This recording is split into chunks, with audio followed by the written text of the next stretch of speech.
It's finally time for Season 6 of Fortnite with the patch that dropped earlier today, and there was a lot of new shit to discuss with the changes and new beepity bops brought about with the patch that's currently available, and then later we'll get into some data mining for future items. Let's start with a trailer for the upcoming season that has two players actually hanging around Loot Lake and not bouncing up and down like titties at a strip club on the lake, which had been corrupted by the cube because apparently bounce houses are too social for kids IRL, so they need to do it virtually instead. All of a sudden, the house in the middle of the lake rises up out of the ground as if this is a shitty cartoon version of the Avengers 2 with Sokovia. It then pans over to the Skull Trooper with the popcorn emote. Could this mean that that skin is returning and thus completely destroying the black market for accounts going for upwards of $1,000 that actually played Fortnite when it was awful back in 2017 to obtain the skin before skyrocketing to popularity in the beginning of this year? Well, I guess we got the name of the cube incorrect. Judging by this shot here, it should be called Atlas and not Kevin holding up this entire world. Now onto the patch where it indicates that there are new areas of the map that include the house above Loot Lake, which is floating atop a whirlpool in the center.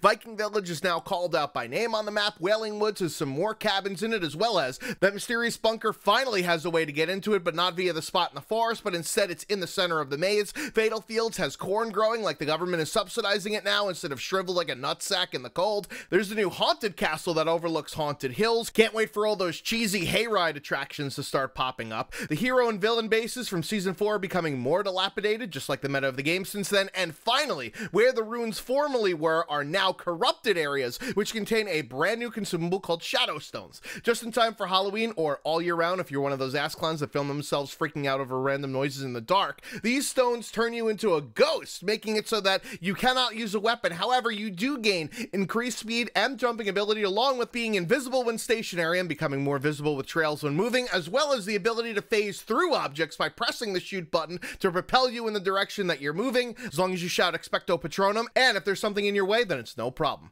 This effect lasts 45 seconds or until you hold down the ADS button to exit early. Gee, I can't wait for an enemy to make like David Copperfield and appear right behind me in order to mow me down. Genius idea here, Epic. Another new item which had been previously leaked are pets, which are more cosmetic items. You could use your mom's credit card to purchase for an item that should have been included in a back bling, but Epic decided to split it out in order to make even more fucking money. Not only are there no new weapons in this patch, but 5 have actually been removed from the game and put into the vault. The Silence SMG that became obsolete once the unsuppressed variant melted people faster than butter in a microwave, the Impulse Grenade and Bouncer for those people that actually enjoyed increasing the pace and mobility of the game, along with the LMG and C4 so that we finally can get back to actually being able to not have our constructions decimated instantly in a game about building. Oh, but just in case you were under the false impression that this meant the spray and pray meta was over, they actually nerfed the damage of the double barrel shotgun, as well as decreasing the chance of dual pistols being on the ground, since you can't hold down the trigger on them in line with favoring rounds instead of actually aiming.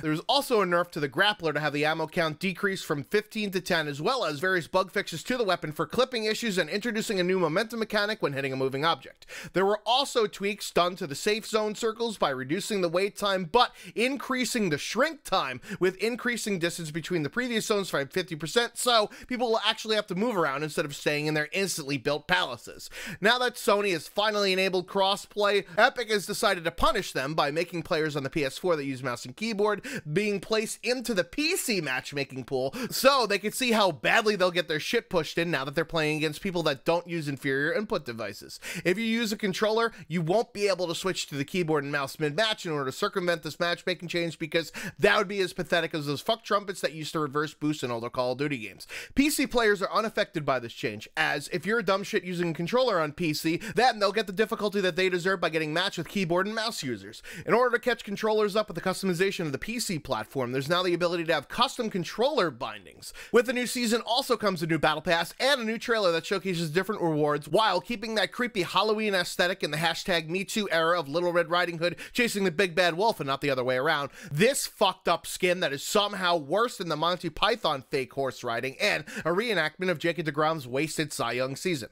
It then pans to a scene to remind you that this is in fact a game for children after all, with the colorful nonsense and dancing like drunk white people at weddings, with animated depictions of those aforementioned cash grabs, I mean pets. Here are all of the different rewards that you can get for buying the battle pass to have that carrot dangle in front of you in case you need an impetus for playing the game, besides the fact that it's actually enjoyable. As you can see here, there are pets, the previous leaked music tracks that are customizable menu music, including a remix of the original theme, and that awful riding llama skin layered amongst tons of items in order to play dress up with in a shooter that are definitely themed for the holiday, only second to Thanksgiving, invalidating why Americans are so fucking obese when you give out sugary candy to kids for free. The two legendary tiered skins are Calamity, which is the free reward for the battle pass, and the Dire Werewolf at level 100 that have 6 different tiers of the skin for completing various challenges and reaching certain XP levels. Unfortunately for those creepy people that get their jollies off on polygons instead of talking to an actual female, the Calamity skin's jiggly boob physics has already been hotfixed out of the game.